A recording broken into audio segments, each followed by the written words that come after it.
Shalom de partout où vous nous suivez. Merci encore une fois de plus de suivre cette émission Parole en ligne. Merci également pour vos différentes réactions. Merci également à la production de la chronique de James Mukeshaba qui ne cesse de nous accorder cet espace afin de vous apporter la parole de Dieu de partout où vous êtes. Merci encore une fois de plus pour vous tous qui serez en train de nous suivre. Et dans ces nouveaux numéros de cette émission Parole en ligne, je vais nous proposer un thème que nous aurons à aborder pendant ces quelques poussières de minutes, qui va en tout cas être une bénédiction pour nous, qui va nous aider à comprendre la pensée de Dieu pour ce qui concerne notre personne en tant que chrétien, en tant qu'enfant de Dieu. Et la thématique en question que nous aurons à aborder aujourd'hui, je l'ai intitulée « Les discernements de soi par le Saint-Esprit ». Le discernement de soi par le Saint-Esprit. Et je m'en vais tout directement nous proposer un texte de la Bible, notre texte de base. Je suis dans Romains chapitre 12, le premier verset jusqu'au deuxième verset. Romains chapitre 12, 1 jusqu'à 2, nous allons lire la parole de Dieu. La Bible déclare, le premier verset de Romains 12, « Je vous exhorte donc, frères, par les compassions de Dieu, à offrir vos corps comme un sacrifice vivant, saint, agréable à Dieu, ce qui sera de votre part un culte raisonnable. » Le deuxième verset, la Bible dit, « Ne vous conformez pas au siècle présent, mais soyez transformés par les renouvellements de l'intelligence, afin que vous discerniez. » J'aimerais que là, nous puissions beaucoup plus souligner. « Afin que vous discerniez quelle est la volonté de Dieu, ce qui est bon, agréable et parfait. » Parole du Seigneur. Bien-aimés dans le Seigneur, il est tellement important de comprendre l'avantage du discernement de soi. Et ce discernement de soi n'est pas intervenir que lorsque nous marchons ou lorsque nous avons le Saint-Esprit à nous. Souvenez-vous, Jésus est en train de dire aux disciples, « Il est de votre avantage que je m'en aille afin que je vous envoie un esprit consolateur. » Il est dit, « L'ami fidèle qui vous révélera toutes choses. » Et lorsque Jésus-Christ est en train de dire ça aux disciples, il est en train de vouloir signifier juste une chose, que lui va partir, mais il y a l'Esprit de Dieu qui viendra question de nous révéler, qui va rester en permanence avec nous afin de nous révéler certaines choses dont nous aurons besoin de connaître ou de savoir. Et c'est ainsi que le texte de Romains, le chapitre 12 du premier au deuxième verset, la Bible est en train de dire, l'apôtre Paul commence par une exhortation. « Je vous exhorte donc, frères, à offrir vos corps comme des sacrifices vivants. » Et puis le deuxième verset, il est en train de dire, « Ne vous conformez pas au siècle présent, mais soyez transformés par le renouvellement de l'intelligence. » C'est ce que j'aime, afin que l'objectif qui va faire à ce que notre intelligence soit renouvelée, l'objectif c'est que nous soyons capables de discerner la volonté de Dieu. Donc cela veut dire quoi? Que lorsque notre intelligence est transformée, lorsque notre intelligence est renouvelée, ça nous donne la capacité de discerner la volonté de Dieu. Alléluia. Et pour aller plus loin, je vais commencer par nous donner la définition de nos deux concepts clés. Il y a d'abord le concept discernement. C'est quoi donc le discernement de soi? Parce qu'on est en train de parler de discernement de soi par le Saint-Esprit. C'est quoi le discernement de soi? Ce que nous devons retenir, le discernement de soi, c'est la chose la plus importante dans la vie de l'homme. Dans la marche chrétienne, pour un chrétien, il a besoin d'avoir ce qu'on appelle le discernement de soi. Et toute personne, tout ce qui est important doit d'abord être bénéfique pour soi-même avant que cela soit bénéfique pour d'autres personnes. Ça veut dire que si le discernement est une chose très importante et capitale dans la vie d'un chrétien, ce discernement est d'abord bénéfique pour la personne lui-même qui discerne, et en second lieu, ce discernement-là intervient à faveur des autres personnes. Cela veut dire que ça commence d'abord par soi, et au-delà du fait que ça soit ou que ça commence par soi, cela peut aller sur d'autres personnes. Prenons par exemple Jésus-Christ. Dans Matthieu chapitre 19, le verset 19.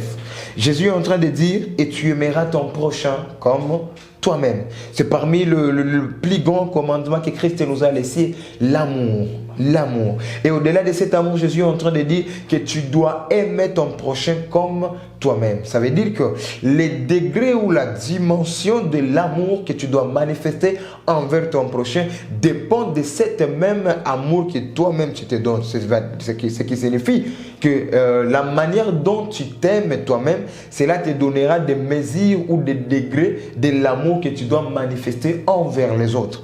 C'est ce que Christ est en train de dire. Si tu lis dans Matthieu chapitre 22, le 39e verset, et dans Marc chapitre 12, 31 jusqu'à 33, Jésus est en train de parler de ces commandements. Tu aimeras ton prochain comme toi-même. Mais comment tu peux aimer ton prochain comme toi-même si d'abord toi-même tu ignores les degrés de l'amour que tu as de toi? C'est là où maintenant intervient le discernement. Tu dois d'abord savoir les degrés de l'amour que tu as pour soi, pour toi-même, afin que ces degrés d'amour que tu les manifestes à ton prochain. Ce qui signifie que si déjà tu ignores les degrés d'amour que tu as pour toi-même, il te sera difficile de communiquer cet amour à ton prochain. C'est pourquoi je l'ai dit que le discernement de soi est tout d'abord avantageux pour la personne qui discerne et après, ça intervient ou c'est avantageux pour d'autres personnes. En d'autres termes, je peux dire que ça commence d'abord par l'intérieur avant que ça ne soit manifesté par l'extérieur. Si nous lisons un texte dans la Bible, Luc chapitre 10, le 27e verset, la Bible dit, il répondit, là c'est Jésus qui est en train de répondre aux questions des disciples. Il dit, tu aimeras le Seigneur ton Dieu de tout ton cœur, de toute ton âme, de toute ta force et de toute ta pensée, et ton prochain comme toi-même. Christ a suffisamment souligné le fait que tu dois aimer ton prochain comme toi-même. Ce qui nous ramène à comprendre que nous devons d'abord avoir la connaissance de nous-mêmes, de ces degrés d'amour que nous avons, que nous manifestons envers nous-mêmes, afin que nous ne puissions manifester cet amour envers les autres. Un autre texte dans la Bible, plusieurs exemples. Luc chapitre 24. Chapitre 24, le 47e verset. Jésus-Christ, j'aime bien, il est en train encore de dire à ses disciples, vous avez la bonne nouvelle. Un message important, mais commencez d'abord en Jérusalem avant d'aller aux nations. Ça veut dire que Jésus est en train de nous exhorter que cette bonne nouvelle, que cet évangile-là que nous avons, ça doit d'abord commencer chez nous. En d'autres termes, ça doit d'abord commencer par nous afin que nous puissions l'apporter à d'autres personnes. Si il est vrai que l'évangile transforme et tout, c'est vrai, l'évangile transforme. Ce qui veut dire que cet évangile doit d'abord nous transformer nous-mêmes qui écoutons, nous-mêmes qui prêchons cet évangile avant que cet évangile ne puisse transformer ceux qui nous écoutent ou les personnes auprès de qui nous apportons cet évangile. C'est ça l'essence de commencer à Jérusalem avant d'aller à d'autres nations. Et c'est dans Luc 24, 46 où il est en train de souligner et que la repentance et les pardons de péchés seraient prêchés en son nom veut dire au nom de Jésus, à toutes les nations, à commencer par Jérusalem. Donc comprenez que dans tout ce que Jésus est en train de souligner, il est en train de souligner d'abord le fait qu'on doit commencer par soi. Quand il dit Jérusalem, ça veut dire que tu commences d'abord chez toi. Et en d'autres termes, parlant du discernement de soi, le Jérusalem en question signifie la personne lui-même. Donc tu commences par toi afin que cela ne puisse être accédé à d'autres personnes. C'est ce que Christ est en train de nous expliquer. Mais voici les mal. Le danger, c'est qu'il y a plusieurs personnes qui actuellement écoutent la parole de Dieu, non pas pour leur édification personnelle d'abord, mais ils écoutent la parole de Dieu pour les autres. C'est ainsi que tu écouteras, soit à l'église, on est en train de prêcher, et quelqu'un déjà est là, il s'est dit, ça, on est en train de dire à tel, ça, on est en train de dire à tel. Pourtant, cette parole devait d'abord commencer par toi, te transformer toi, avant de voir l'autre. C'est là où la Bible est en train de dire, avant d'enlever la poutre qui est dans la paille qui est dans l'œil de l'autre, commence d'abord par enlever la poutre qui est dans ton nez. Ce qui veut dire que tout doit d'abord être bénéfique pour toi. Cette parole que tu écoutes, cette parole que tu es en train d'écouter maintenant, doit d'abord être bénéfique pour toi qui m'écoutes et doit d'abord être bénéfique, pour moi qui suis en train de prêcher, et après cela sera bénéfique pour ceux qui sont en train de m'écouter. Ainsi donc, nous devons comprendre cet aspect qui est tellement important, c'est que nous n'écoutons pas la parole de Dieu pour les autres, mais d'abord pour nous. Et c'est en cela que nous pouvons parler du discernement de soi. Commencer à Jérusalem avant d'aller vers d'autres nations. Commencer par nous-mêmes avant d'aller auprès des autres. Deuxième des choses que nous devons retenir, on a parlé, on a essayé d'expliquer en quelques lignes pourquoi les discernements de soi, pourquoi nous devons avoir les discernements de soi. Ce qu'il faut comprendre, c'est que nous pouvons avoir les discernements de soi parce que c'est d'abord avantageux pour nous-mêmes personnellement avant que cela ne soit avantageux pour les autres. Mais maintenant, la grande question auquel nous allons répondre, c'est maintenant la définition ou qu'est-ce donc le discernement. Si ce discernement est avantageux pour moi-même d'abord, si ce discernement est avantageux d'abord à Jérusalem avant d'aller à Samarie, Judée et toute l'extrémité de la terre. En quoi c'est quoi maintenant ce discernement-là?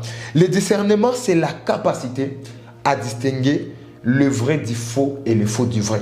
C'est la définition simple et basique que nous devons retenir. Le discernement, c'est cette capacité qui nous aide à distinguer le vrai du faux et le faux du vrai. Vous allez me dire, mais pourquoi le vrai du faux et le faux du vrai? Parce que en différenciant les vrais du faux, on sait comprendre ce qui est vrai par rapport à la chose qui est fausse. Mais en revenant le contraire, en différenciant maintenant le faux du vrai, on est en présence de quelque chose qui est fausse et on est en train de chercher maintenant la chose qui est bonne ou qui est vraie. C'est ça un peu la différence. Et en d'autres termes, le discernement, c'est cette faculté de l'esprit qui nous permet de comprendre, non seulement de comprendre, mais d'analyser.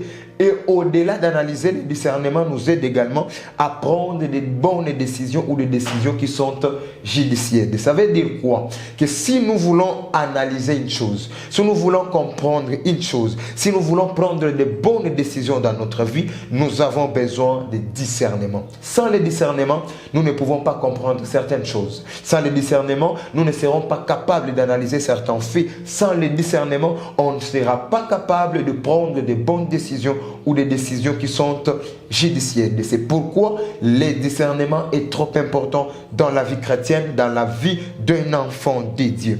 Le discernement encourage la réflexion. Le discernement amène à l'évaluation des risques et à l'adoption d'une attitude réfléchie face aux défis. Il est vrai, tous nous le savons très bien que nous faisons face aux défis. Presque tous les jours, il y a des défis de la vie auxquels nous faisons face. Et pour que nous puissions surmonter ces défis, avoir des résultats, de bons résultats, des résultats escomptés, des résultats entendus, nous avons besoin de discernement. Parce que le discernement va nous pousser à la réflexion. Le discernement va nous amener à évaluer les risques qui sont d'ordre positif ou alors négatif.